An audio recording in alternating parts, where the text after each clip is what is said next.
सर्वप्रथम मैं आपका पुनः एक बार स्वागत करता हूं और धन्यवाद देना चाहूँगा राणा साहब का, जिन्होंने मुझे आमंत्रित किया, और उदय सिंह जी का भी और आपका भी कि इतना भव्य आयोजन आपने किया।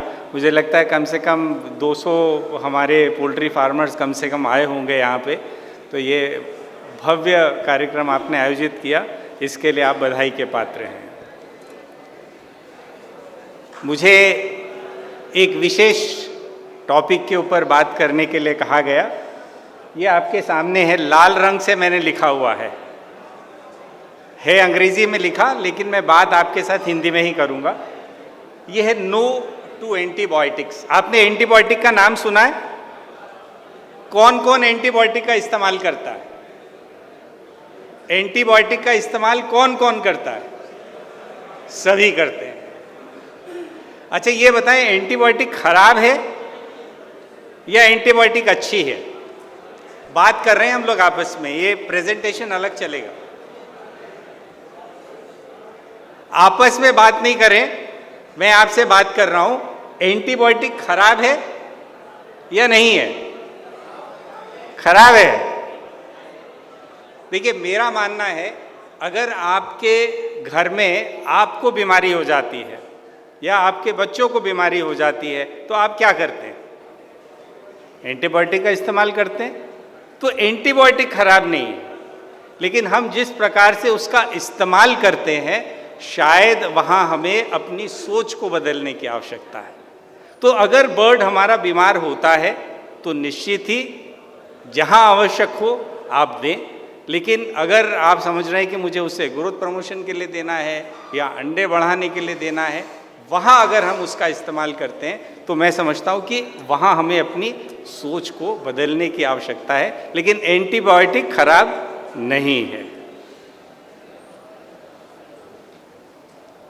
मेरा काम अभी मल्होत्रा साहब का प्रेजेंटेशन था, उससे पहले डॉक्टर महाजन सर का प्रेजेंटेशन था, तो मुझे लगता है मेरे प्रेजेंटेशन का काम बहुत आसान हो गया। हम लोग सब पोल्ट्री के बिजनेस में क्यों हैं? मुनाफा कमाने के लिए।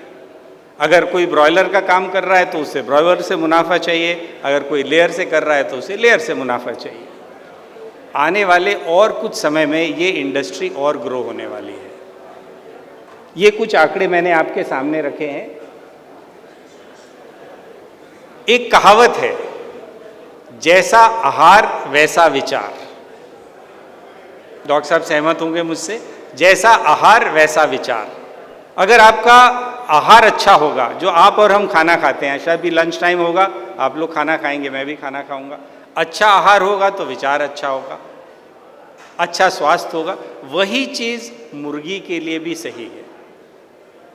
अगर आप उसे अच्छा आहार देंगे, अच्छा पानी देंगे, अच्छा मैनेजमेंट देंगे, तो वो आपको निश्चित ही अच्छा मुनाफा देगी।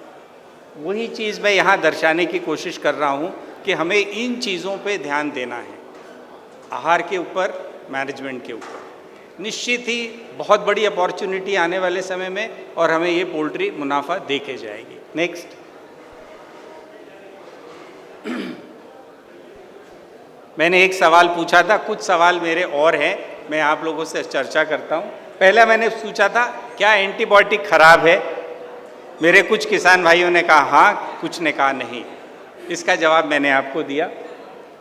Antibiotics are needed for cure, ये तो आप मानते हैं। अगर बीमारी आ गई है तो एंटीबायोटिक्स की आवश्यकता है, आप में, हम में या मुर्गियों में। Antibiotics must be use responsibly. Responsibly का अर्थ क्या हुआ कि अगर आवश्यकता है तो उसको यूज़ करें, और अगर आप यूज़ कर रहे हैं तो उसके विड्रॉल पीरियड के हिसाब से ही उसको आप विड्रॉ करें। ऐसा ना हो कि 2 दिन दिया, बोला साहब काम हो गया, आप छोड़ दीजिए इसको। इससे क्या समस्या आती है? एक बहुत बड़ी समस्या है, आप लोग सब इससे वाकिफ़ हैं। कोई मैं नई चीज़ आपके साथ नहीं बताने जा रहा हूँ। यहाँ बहुत सारे एक्सपर्ट्स भी बैठे हैं, बहुत सारे ऐसे फार्मर्स बैठे हैं जो पिछले 10 वर्षों से, 20 वर्षों से पोल्ट्री फार्मिंग कर रहे हैं। तो ये जो मैंने लिखा है कि AMR इज़ एन इशू, ये वाकई ही एक बहुत बड़ी समस्या है। और इसमें सिर्फ आपका हमारी ऐसा नहीं है कि पोल्ट्री इंडस्ट्री को हमने कहा कि सब आपके वजह से AMR हो रहा है। ये एंटीबायोटिक का इस्तेमाल मिट्टी में भी हो रहा है, गाय में भी हो रहा है, इंसानों में भी हो रहा है, अस्पताल में भी हो रहा है, तो इसके विभिन्न कारण हैं। लेकिन हमें ये सोचना है कि क्या हमारा कुछ दायित्व बनता है। भारत सरकार इसके ऊपर बहुत संज्ञान ले रही है, FAO संज्ञान ले रही है, WHO ले रही है। आने वाले समय में, अभी मल्होत्रा साहब कह रहे थे कि सब हम एक्सपोर्ट करना चाहते हैं। अगर एक्सपोर्ट करना चाहते हैं, अगर हमारे अंडे के अंदर, मतलब मुर्गी का अंडा या ब्रॉयलर मीट के अंदर कहीं पे भी ये तत्व पाए जाते हैं कि साहब इसके अंदर रेसिड्यू हैं, तो शायद हमें एक्सपोर्ट करने में, अब वो चीज़ छोड़ दीजिए। मैं एक चीज़ और सवाल आपसे पूछ रहा हूँ, ये जो अंडे हम अपने फार्म पे प्रोड्यूस करते हैं, कहीं ना कहीं किसी के तो घर में जा रहे हैं। ये ब्रॉयलर किसी ना किसी के घर तो जा रहा है। अगर उसके अंदर रेसिड्यू है तो वो कहीं ना कहीं उस परिवार में AMR का इशू ला सकता है। हो सकता है 10 में से एक ही हो। ये एक बहुत बड़ी आने वाले समय में समस्या होने जा रही है। तो मैंने कहा कि क्यों नहीं इसके ऊपर हम लोग थोड़ी सी और चर्चा कर लें। हेल्दी बर्ड्स इंपॉर्टेंट है। मल्होत्रा साहब ने कहा कि अगर आप बर्ड्स को हेल्दी रखेंगे तो अधिक अंडा मिलेगा। डॉक्टर साहब ने कहा बायोसिक्योरिटी करेंगे, वैक्सीनेशन करेंगे। ये बहुत सारी चीज़ें, बेसिक चीज़ें जो मुझे लगता है कि हम सब कर रहे हैं। और मुर्गी तो खैर प्रोटीन का सोर्स है ही है। अच्छा, मुझे कोई ये बता सकता है कि हम लोगों को कितना प्रोटीन रोज लेना चाहिए? प्रति व्यक्ति कितना प्रोटीन रोज लेना चाहिए अंदाजन? 5 ग्राम, 10 ग्राम, 20 ग्राम, 50 ग्राम? कुछ आप कह रहे हैं सर? 1 ग्राम। बिल्कुल सही कहा कि प्रति ग्राम, डॉक्टर साहब भी यही कह रहे थे कि प्रति ग्राम मतलब कम से कम हमें 60 ग्राम प्रोटीन लेना चाहिए। अगर हम एक अंडा रोज खाते हैं तो 10% तो हमें मिल गया। करीब 6 ग्राम होता है डॉक्टर साहब एक अंडे में प्रोटीन। तो कहने का अर्थ ये है कि अगर वो अंडा अच्छा है, उसमें एंटीबायोटिक्स के तत्व नहीं है, तो आपके और हमारे लिए ये बहुत लाभकारी है। ऐसे बहुत सारे उदाहरण दिए गए। बोला रे साहब अंडा खराब है, मुर्गी खराब है, रेसिड्यूज है, ऐसा नहीं है। लेकिन हमें फिर भी AMR का ध्यान रखने की आवश्यकता है। नेक्स्ट, AMR आता है बैक्टीरिया से। हम और आप, हमारे यहाँ बहुत से बुजुर्ग भी बैठे हैं। हमारी किसी की उम्र 70 वर्ष की होगी, किसी की 80 वर्ष की होगी। हमारे ये जो बैक्टीरिया हैं जिसके ऊपर डॉक्टर साहब ने चर्चा की, ये हमसे एज में बहुत बड़े हैं और हमसे ज़्यादा एक्सपर्ट भी हैं। इसीलिए ये AMR की जो समस्या है वो अपने बचाव में करते हैं, क्योंकि हम इस्तेमाल करते हैं एंटीबायोटिक का उसको मारने के लिए। वो बचाव करते हैं कि साहब मुझे तो अपना परिवार बड़ा करना है, मैं कैसे बड़ा करूं। तो ऐसे में वो फिर वो AMR की इसमें आ जाते हैं, और जिसका नुकसान आपको, हमें कहीं ना कहीं, ये मैंने खुद अपने परिवार में देखा है कि एक व्यक्ति, हमारे मेरे अंकल थे, खुद बीमार हुए, जयपुर में एडमिट थे, सारी एंटीबायोटिक्स उनको दी, फोर्टिस में थे, कोई एंटीबायोटिक ने काम नहीं किया। हमने पता किया बाद में कि क्यों ऐसा हुआ। तो उनकी एक आदत थी, जब भी बीमार हुए 2 एंटीबायोटिक खाई, छोड़ दी, फिर बीमार हुए दूसरी 2 एंटीबायोटिक खाई, छोड़ दी। तो धीरे धीरे ऐसा हुआ कि उनको रेजिस्टेंस आ गया। तो ये समस्या मुर्गी से भी आ सकती है, दूध से भी आ सकती है।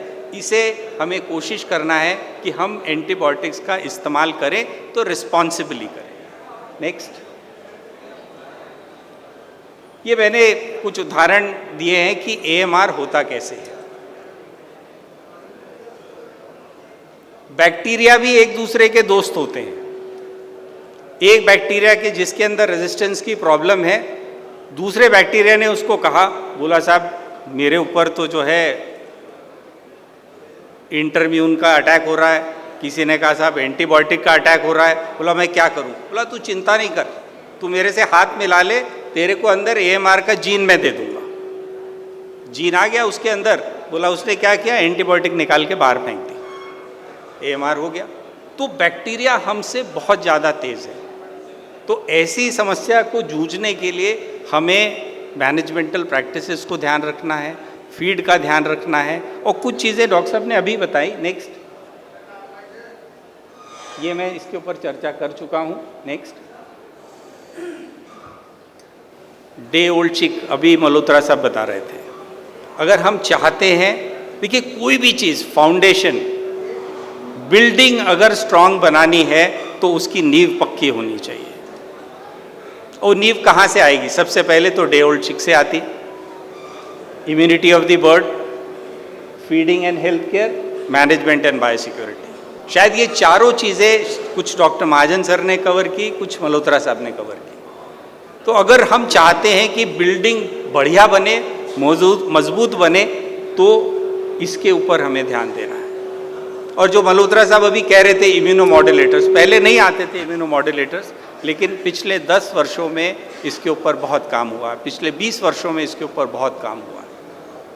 चूँकि मैंने उस इंडस्ट्री में काम किया है, डाबर का समूह है ये आयुर्वेद, तो हम लोगों ने इसके ऊपर बहुत काम किया देश विदेश में। मुझे बहुत मौका मिला आप जैसे किसान भाइयों से बात करने का, देश में विदेश में। कहने का अर्थ ये है कि जब चूज़ा पैदा होता है तो क्या वो माँ से कुछ इम्यूनिटी लेके आता है क्या?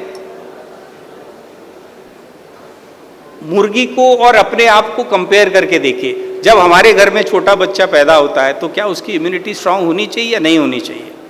वैसे ही चिक्स की भी इम्यूनिटी स्ट्रांग होनी चाहिए। अगर उसकी इम्यूनिटी स्ट्रांग नहीं है तो आप समझिए कि आप तुरंत फर्स्ट वीक में एंटीबायोटिक से स्टार्ट कर ही देंगे। बोला अरे साहब मॉर्टेलिटी हो जाएगी, मुश्किल है। आपने शुरू से डे 1 से, क्या हम अपने बच्चे को एंटीबायोटिक देते हैं क्या? डे 1 बच्चे को नहीं देते, लेकिन हम मुर्गी में देते हैं, बोला साहब क्योंकि मुनाफा होगा। तो ये सोचने का विषय है कि हमें इस और ध्यान देने की आवश्यकता है। फाउंडेशन को स्ट्रांग करना है। फाउंडेशन कहाँ से है? हैचरी से, पेरेंट से। पेरेंट को आप क्या खिला रहे हैं, पेरेंट की देखभाल आप क्या कर रहे हैं, क्या उसके अंदर कोई आपने इम्यूनोमॉड्यूलेटर्स दिए हैं? इम्यूनोमॉड्यूलेटर्स हर्बल का बहुत बड़ा रोल है। आपने नाम सुना होगा, अश्वगंधा का नाम सुना होगा, तुलसी का नाम सुना होगा, आंवला का नाम सुना होगा।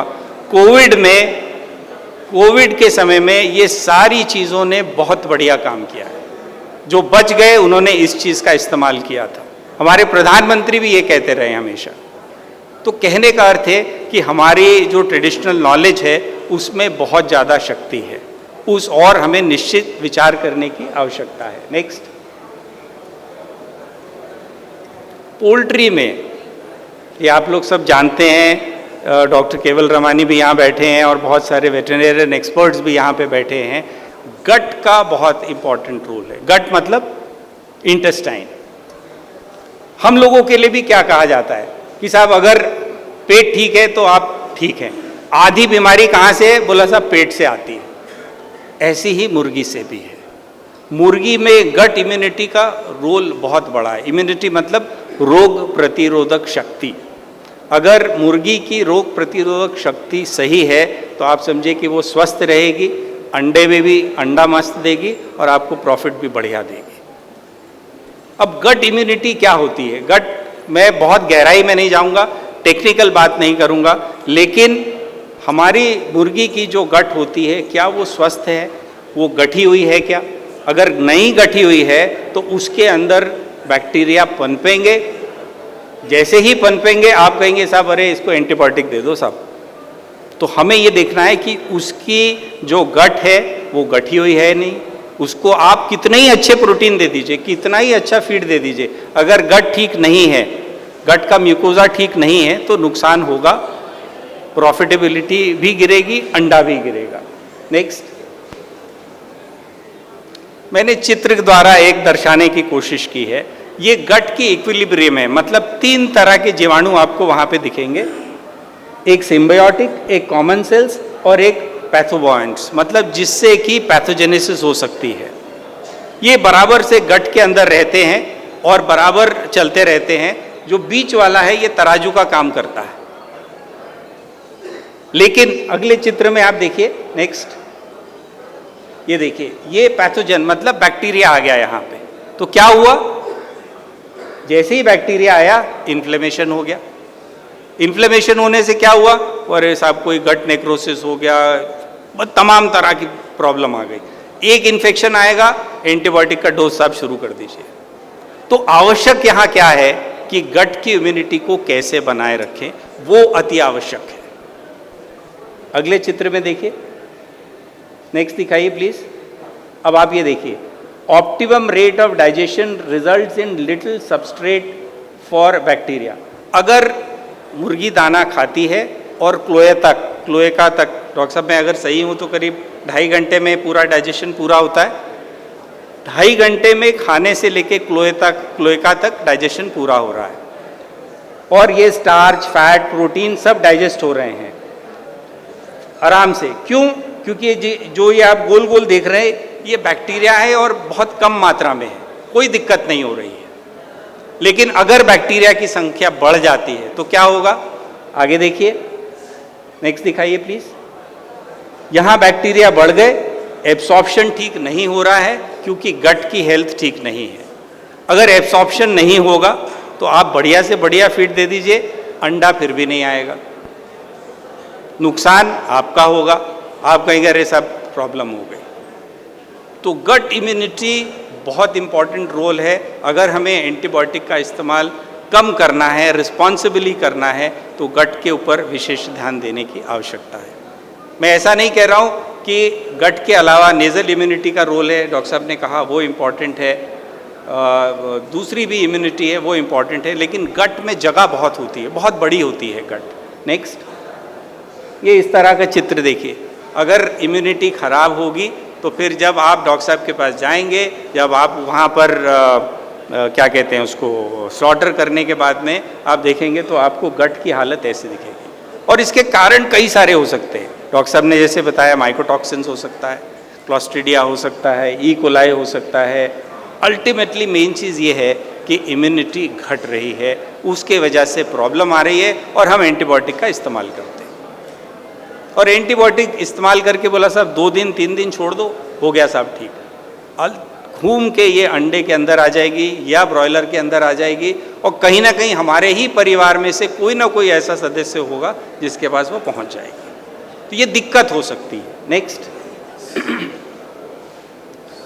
जो गट के अंदर जो जीवाणु होते हैं, मतलब इंटेस्टाइन के अंदर, आपके अंदर भी हैं, हमारे अंदर भी हैं, गाय के अंदर भी होते हैं, और ये जीवाणु का रोल बहुत ज़्यादा इम्पॉर्टेंट है। इसके ऊपर कभी चर्चा नहीं होती है। हम चर्चा करते हैं साहब मुर्गी, फीड, अंडा, प्रॉफिट, लेकिन ये क्यों हो रहा है? ये सब जो गट के अंदर, आपके मेरे शरीर के अंदर जो माइक्रोब्स हैं, जिनको हम माइक्रोफ्लोरा बोलते हैं, इनसे सब मिट्टी के अंदर भी ये पाए जाते हैं। इसके 4 मुख्य फंक्शन हैं, मैंने लिखने की यहाँ कोशिश की है। इम्यूनिटी को बढ़ाना, गट की मजबूती को बढ़ाना, पैथोजेंस जो होते हैं उनको घटाना, और अगर ये सब सही है तो जो आप अच्छा आहार दे रहे हैं, अच्छा फीड दे रहे हैं, अच्छी दवाई दे रहे हैं, उसका एब्सॉर्प्शन करना। ये 4 मुख्य कारण हैं। तो इसलिए गट के जो माइक्रोब्स हैं, इनके ऊपर विशेष ध्यान देने की आवश्यकता है। मैंने उस साइड में देखिए लिखा है कि हम जो मुर्गी को दाना देते हैं वो डाइटरी पॉलीसेक्राइड्स होते हैं, चाहे वो स्टार्च के रूप में आ जाएं या सोया के रूप में आ जाएं। जब इनका गट अगर अच्छा है और उसके अंदर माइक्रोब्स अच्छे हैं, तो वो जब उसका पॉलीमराइजेशन होता है तो small fatty chain acids produce होते हैं, और इससे बर्ड की एनर्जी बढ़ती है, गट हेल्थ बढ़ती है, और तभी हम कहते हैं कि साहब हमें मुर्गी से मुनाफा हो रहा है, चाहे वो ब्रॉयलर फार्मिंग हो, डेयरी फार्मिंग हो या एग फार्मिंग हो। यहीं पे हर्ब्स का रोल बहुत इम्पॉर्टेंट होता है। मैं किसी प्रोडक्ट विशेष की बात यहाँ नहीं कर रहा हूँ, क्योंकि मैं आयुर्वेद संस्थान से जुड़ा हूँ। हम लोगों ने बहुत सारा काम किया हुआ है हर्ब्स के ऊपर। काफ़ी सारे प्रोडक्ट्स हम लोगों के आते हैं। मेरे कोलीग मिस्टर केपी कहीं हैं यहाँ पे, तो मुझे पता नहीं है, किन्नर पटेल आप हैं कहीं यहाँ पे हॉल में, शायद आसपास होंगे, तो वो पीछे बैठे हुए हैं, वो आपको जानकारी देंगे। मैं प्रोडक्ट्स के ऊपर चर्चा नहीं कर रहा हूँ, चाहे वो स्ट्रेस्ट्रोक है, साल्कोचेक है, लेकिन वो आपको अधिक जानकारी देंगे कि अगर हम इन चीज़ों का ध्यान रखते हैं, हर्ब्स से small chain fatty acids produce होते हैं, इन अ वे वो प्रीबायोटिक का रोल भी प्ले करते हैं, वो बहुत इंपॉर्टेंट होता है। नेक्स्ट, गट के अंदर बैक्टीरिया, जैसे मैंने आपको कहा, दो तरह के होते हैं। जो लाल रंग के हैं वो ऐसे हैं जो नुकसान पहुंचाते हैं, जो हरे रंग के हैं वो पोल्ट्री को फ़ायदा पहुंचाते हैं। हमारा जो देसी तंत्र है, जो आयुर्वेद है, उसके अंदर जो जड़ी बूटियां हैं, जो मैंने कुछ आपको नाम लिए और आपको पता होगा, बेल के बारे में आपने सुना होगा, अनार के बारे में आपने सुना होगा, तुलसी के बारे में सुना होगा, चिकोरी के बारे में आपने सुना होगा, ये कॉमन जड़ी बूटियां हैं। अगर इसका इस्तेमाल होता है किसी फॉर्मुलेशन के रूप में तो निश्चित ही लाभ होता है। आपको होगा, मुझे होगा, मुर्गी को भी होगा। सिर्फ ये नहीं कि मुर्गी को ही लाभ होने वाला है, लेकिन ध्यान रखने वाली चीज़ किसान भाइयों एक है, उसकी क्वालिटी अच्छी होनी चाहिए। अगर आप तुलसी इस्तेमाल कर रहे हैं, आंवला इस्तेमाल कर रहे हैं, अगर क्वालिटी अच्छी नहीं है तो उसका असर नहीं होगा, या जितना असर आप सोच रहे हैं वो नहीं होगा। अजवाइन का हम घर में इस्तेमाल करते हैं, थाइमस बहुत बढ़िया है। तो ऐसी कुछ चीज़ें हैं जिनके अगर को मिला के मिश्रित हम इस्तेमाल करते हैं, कोई एंटीबायोटिक के रूप में करें, साल्कोचेक के, एक्सेलेंट रिजल्ट्स आते हैं। नेक्स्ट, ये मैंने आपसे कहा फाउंडेशन स्ट्रॉन्ग करना है, ये उसी का एक चित्र है। आगे चलें। नेक्स्ट,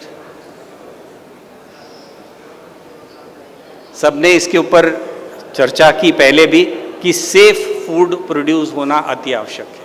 वो आपके लिए भी ज़रूरी है, मेरे लिए भी ज़रूरी है, क्योंकि हम ये कहते हैं कि अरे अंडा 6 रुपए का है, लेकिन अगर वो अंडा स्वस्थ नहीं है तो उसका क्या फ़ायदा, ना आपके लिए ना मेरे लिए। तो हम लोगों को ये देखना होगा, सबको मिलके, किसान भाइयों को भी, इंडस्ट्री को भी, और सरकार में जो नीति निर्धारक बैठे हैं उनको भी, कि हम किस तरह से धीरे धीरे, क्योंकि विश्व भर में ये हो रहा है कि एंटीबायोटिक का इस्तेमाल कम से कम किया जाए, तो किस तरह से हम एंटीबायोटिक का इस्तेमाल कम करें। बीमारी है निश्चित करें, एंटीबायोटिक खराब नहीं है, और इससे करने के बाद में हम, जैसे मल्होत्रा साहब ने कहा कि हेल्थ इंडेक्स बेटर हो रहा है, कैसे हेल्थ इंडेक्स बेटर करें, कैसे हम अधिक अंडे लें, और सबसे इम्पॉर्टेंट लास्ट में जो मैंने लिखा है वो है रिटर्न ऑन इन्वेस्टमेंट, कि अगर आप 1 पैसा लगा रहे हैं तो आपको 2 पैसे या 3 पैसे कैसे मिले। हम लोगों ने, जैसे अभी आपने मल्होत्रा सर ने कहा, हम लोगों ने भी इस तरह के कई सारे ट्रायल किए हैं जिसमें मुनाफा 3 गुना से भी ज़्यादा होता है, लेकिन ज़रूरी ये है कि क्या आप उसका इस्तेमाल सही तरीके से कर रहे हैं, और बाकी जो सारी चीज़ें हैं, मैनेजमेंट की चीज़ें हैं, उन पे अगर हम ध्यान रख रहे हैं तो निश्चित मुनाफा होगा ही होगा। नेक्स्ट, कुछ ऐसे तत्व हैं जिनको हम कह सकते हैं कि ये गट मॉड्यूलेशन का काम करते हैं, गट की इम्यूनिटी बढ़ाने का काम करते हैं। उसमें से प्लांट ओरिजिन के भी हैं, मिनरल्स भी हैं, ऑर्गेनिक एसिड्स भी हैं। आप लोग तमाम, मुझे लगता है सब एक्सपीरियंस्ड हैं, कहीं ना कहीं आपने इनका इस्तेमाल किया होगा, प्रीबायोटिक्स, प्रोबायोटिक्स और एंजाइम्स। ये कहीं ना कहीं सपोर्ट करते हैं कि गट की इम्यूनिटी को बढ़ाया जाए। अगर गट की इम्यूनिटी बढ़ जाती है तो एंटीबायोटिक का इस्तेमाल वैसे ही धीरे धीरे कम होगा, क्योंकि वैक्सीनेशन हम कर रहे हैं, मैनेजमेंट का भी ध्यान हम कर रहे हैं। नेक्स्ट, कुछ मैंने हर्ब्स की जानकारी यहाँ देने की कोशिश की है। मैंने कुछ नाम लिखे हैं। आपने ये पहला हरा पत्ता दिख रहा है, मैंने लिखा एलियम सटाइवम। आप जानते हैं ये क्या चीज़ है? हम रोज इस्तेमाल करते हैं। लहसुन घर में इस्तेमाल होने वाली चीज़ है। जिंजिबर ऑफिसिनालिस ये भी घर में इस्तेमाल होती है। अदरक, तो ये ऐसी ही सारी चीज़ें हैं। आपने सुना होगा दादी माँ के नुस्खे। ये वही चीज़ है जो हमारा पारंपरिक ज्ञान है, उस ज्ञान को किस तरीके से हम आधुनिक तरीके से आगे लेके चलें।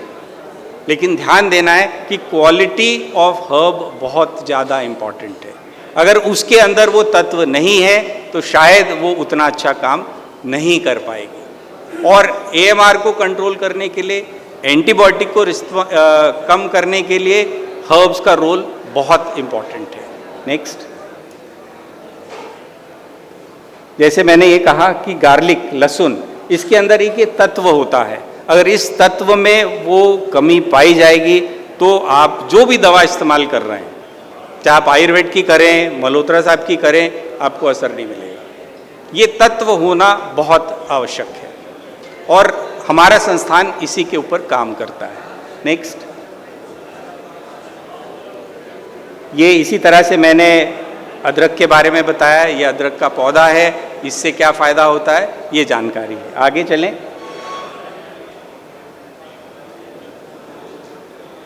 ये चिकोरी है। आप लोगों में से कॉफ़ी कितने लोग पीते हैं? कॉफ़ी कितने लोग पीते हैं? कॉफ़ी बहुत सारे लोग। क्या आपने कॉफ़ी के ऊपर कभी देखा है कि इसके अंदर कॉफ़ी कितनी होती है? आप पढ़ के देखिएगा। मैंने कल ही होटल का जो यहाँ है उसमें कॉफ़ी का सैशे रखा था, 70% कॉफ़ी और 30% ये डाला हुआ है चिकोरी। ये हर्ब होती है। अब आप इसको एडल्ट्रेशन कह सकते हैं, बिल्कुल कॉफ़ी जैसा टेस्ट आता है, लेकिन इसका एडवांटेज है, आपने डॉक्टर सरीन का नाम सुना होगा। डॉक्टर सरीन दुनिया के मशहूर डॉक्टर हैं जो लिवर का ट्रांसप्लांट करते हैं और गैस्ट्रोइंटेस्टिनल एक्सपर्ट हैं। वो ये कहते हैं कॉफ़ी पीने से लिवर की समस्या ठीक होती है। वो समस्या क्यों ठीक होती है? कॉफ़ी से नहीं है, इससे। तो ये ट्रेडिशनल नॉलेज है। तो हम जितना इसके बारे में पढ़ेंगे, जितना अपनी जागरूकता बढ़ाएंगे, मुझे लगता है उतना ही हमें अपने फार्मिंग में फ़ायदा होगा, अपने स्वास्थ्य में फ़ायदा होगा। नेक्स्ट, ये थाइमॉल मैंने आपको बताया, अजवाइन हमारे घर में होती है, इस्तेमाल करते हैं हम, लेकिन उसके अंदर ऑयल कंटेंट कितना है? अगर वो सही है तो फ़ायदा है, कम है तो बोला साहब काम नहीं कर रहा है। नेक्स्ट, ये कुछ और है हर्ब्स गट हेल्थ के लिए। बेल, बेल का शरबत गर्मी होती है तो पीते हैं ना हम लोग, ये वही है। उसके बाद दारू हल्दी, ये हल्दी जैसी ही होती है, इसके बड़े बड़े पेड़ होते हैं, हिमाचल में मिलते हैं करीब 5000 फीट के पर। ये इसके ये एक्शंस हैं, एंटी डायरियल, एंटी बैक्टीरियल। नीचे अनार है, अनार का छिलका बहुत काम में आता है, लेकिन इसको किस तरह से प्रोसेस करें, इसके तत्वों को कैसे इस्तेमाल करें, ये बहुत ज़्यादा ज़रूरी है। नेक्स्ट, अब ये सारी चीज़ों का जो मिश्रण है, जो भी चीज़ें मैंने आपके साथ अभी बात की है, इनके मिश्रण को अगर हम ये देखें तो इस तरीके से ये पोल्ट्री की गट के ऊपर काम करते हैं। सबसे बड़ा इनका काम एक मैं आपको बताऊं कि जो बैक्टीरिया से बैक्टीरिया की जो दोस्ती होती है, जो हाथ मिलाते हैं, उस सिग्नल को ये बंद कर देते हैं और ये साइंटिफिकली वैलिडेटेड है। जो अभी आप कह रहे थे कि साहब मेरे फार्म पे क्या हो रहा है, आपके फार्म पे क्या हो रहा है, तो बैक्टीरिया भी सोचते, बोला अरे यार साहब मेरे ऊपर अटैक हो गया, बोला तू चिंता नहीं कर। तो हर्ब्स अगर इस्तेमाल होती हैं तो उस सिग्नल को ये बंद कर देते हैं, तो जिससे माइक्रोब ज़्यादा नहीं होंगे। माइक्रोब ज़्यादा नहीं होंगे तो आप एंटीबायोटिक कम इस्तेमाल करेंगे। नेक्स्ट, ये भी उसी तरह का चित्र है, टेक्निकल है, इसमें नहीं जा रहा हूँ कि बैक्टीरिया के सेल को हर्ब्स कैसे ख़त्म करती हैं, इसमें ये मैंने बताने की कोशिश की है। कैसे वो हर्ब्स के अंदर पेनिट्रेट करती हैं, उसके फ्लूइड को ख़त्म कर देती हैं, डीएनए को ख़त्म कर देती हैं। हर्ब्स के अंदर बहुत पावर है। नेक्स्ट,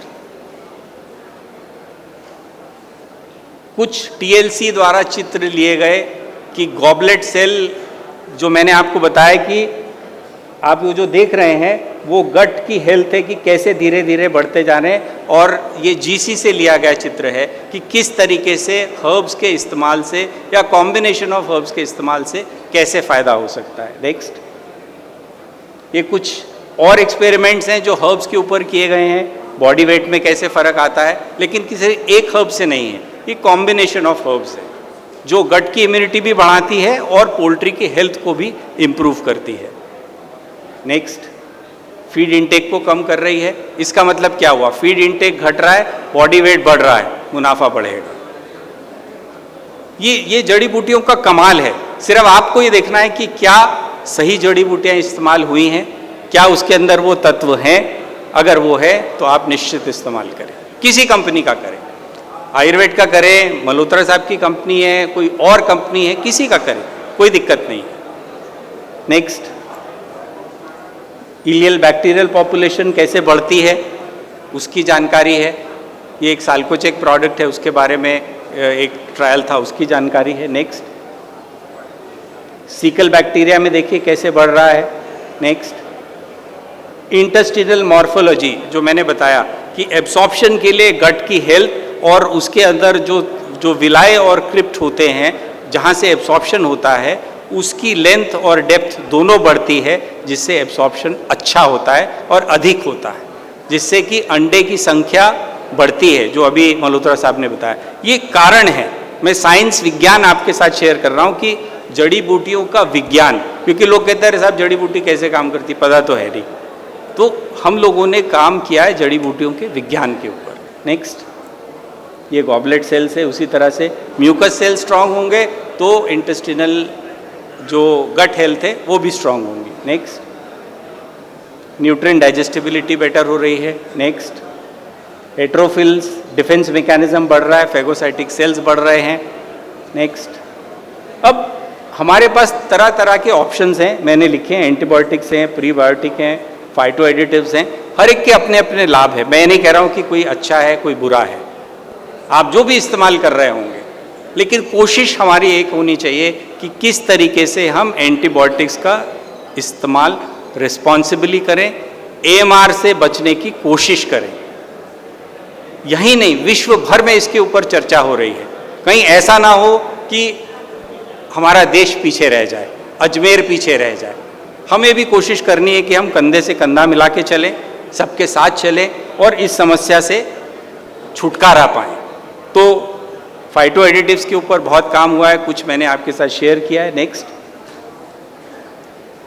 इनके फायदे हैं, इनसे कोई रेजिस्टेंस नहीं होता है, गट फ्लोरा को बढ़ावा देते हैं, एंटीऑक्सीडेंट इफेक्ट होता है, फीड इंटेक को बढ़ाते हैं, उसके डाइजेशन को बढ़ाते हैं, अनेक फायदे हैं। और ये हर्ब्स के भी हो सकते हैं, किसी और गट इम्यूनोमॉड्यूलेटर के भी हो सकते हैं, किसी और तत्व के भी हो सकते हैं। जो आपको ठीक लगे इस्तेमाल करें, बट एंटीबायोटिक्स को रिस्पॉन्सिबली यूज करें, ये मेरा निवेदन है। नेक्स्ट,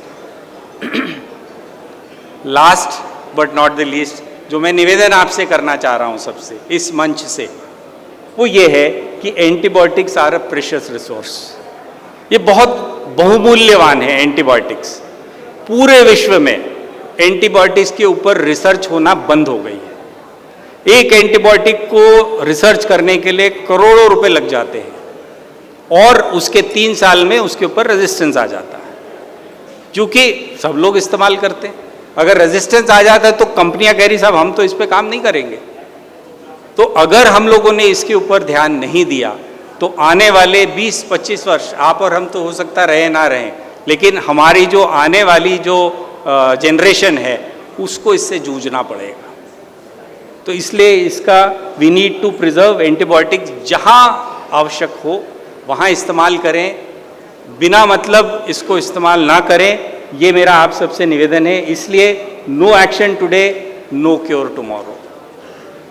आप सब लोगों ने मेरी बात ध्यानपूर्वक सुनी, आप सबका तहे दिल से धन्यवाद। नमस्कार।